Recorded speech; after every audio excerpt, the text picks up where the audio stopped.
Hey guys, it's time for the January wrap-up. I'm actually filming this a couple days before the end of the month, so I still have a little while to go, but I'm pretty sure by the end of the month I will have read 10 books, which is definitely a record, at least since I was a kid and reading little kids books, which obviously go really quickly. So the first book that I finished this year was The First Indian on the Moon, which is a collection of poetry and writings by Sherman Alexie. And it's one that I read at work. I don't usually read a whole lot of poetry, and his style isn't exactly my favorite, so I gave this book 3 stars out of 5. The next book I read was Safe Haven by Nicholas Sparks. This was a book that my aunt lent to me. For the most part, I enjoyed this book. It was just an easy read, and then by the end I wasn't all that impressed with it. I just felt like it was trying to be a lot of different things, and I gave it 3 stars out of 5. And then I read Me Before You by Jojo Moyes, and I actually really enjoyed this book. I gave it 5 out of 5 stars, and it's kind of a coming-of-age novel about a girl who works as a caretaker for a quadriplegic. And it is a story about love and life and death and what we'll do for those that we care about. And it was really moving, and I definitely recommend it. The next book I read was Hollow City, the second book in the Miss Peregrine series, which was kindly sent to me by Quirk Books. And I really enjoyed this book. I think the writing definitely improved from the first book, and it was just a roller coaster of a ride. And just a really fun read, and I'm excited to know what happens next.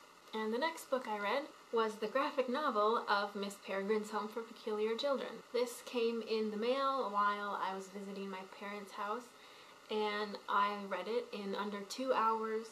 It's really beautiful. I really love the use of color. Everything is kind of black and white when Jacob is in his own world, and then when he's in the world that most of the book takes place in, it's very colorful. I gave Hollow City and the graphic novel of Miss Peregrine's Home both 4 stars out of 5. The next book I read was Running with Scissors by Augustine Burroughs. This was an ebook that I read on my lunch breaks, so it did take me a while to get through, and it wasn't too long before I realized it was actually a movie that I've either seen or started to watch or saw trailers of. And for the most part, I enjoyed it and was really interesting. There were some parts that were uncomfortable to read just because of the main character's own uncomfortableness and the very graphic and straightforward way that those scenes are written. This was one of the books that has been on my Goodreads to read list for a while, so I'm glad to be able to check it off, but for the most part it wasn't exactly my favorite. I rated it 3 stars out of 5. And the next book was another one that I read at work, and that's Flight by Sherman Alexie. This was a really interesting book because it kind of combined the novel format with his well-known short story format, though it is one character experiencing all the different scenes, and I gave it 4 out of 5 stars. And the next book I finished was another Sherman Alexie book, The Toughest Indian in the World. This is a collection of unrelated short stories, and I gave it 4 out of 5 stars.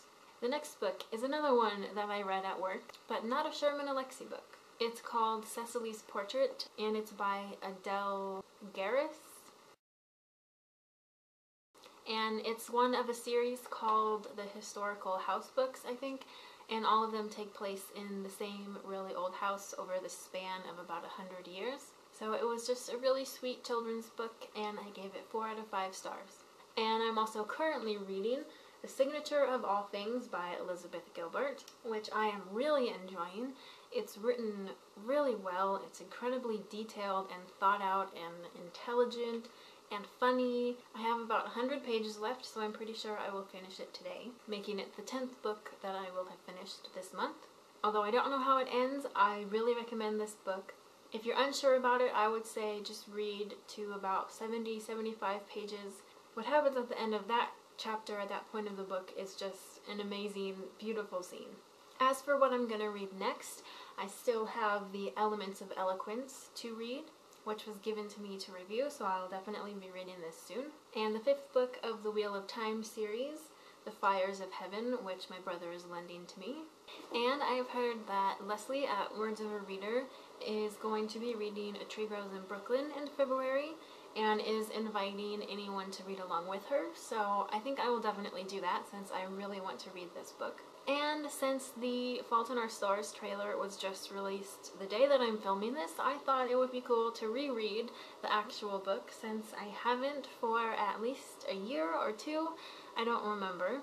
But I don't want to reread it too close to the movie release because then I'll just be comparing, so now is the perfect time. So as far as my 2014 reading goals, they're definitely off to a good start since I've been reading a lot of the stuff that has been given to me or that I'm borrowing. Let me know what you've been reading this month and if you've read any of the books that I've read this month, and I will see you next time.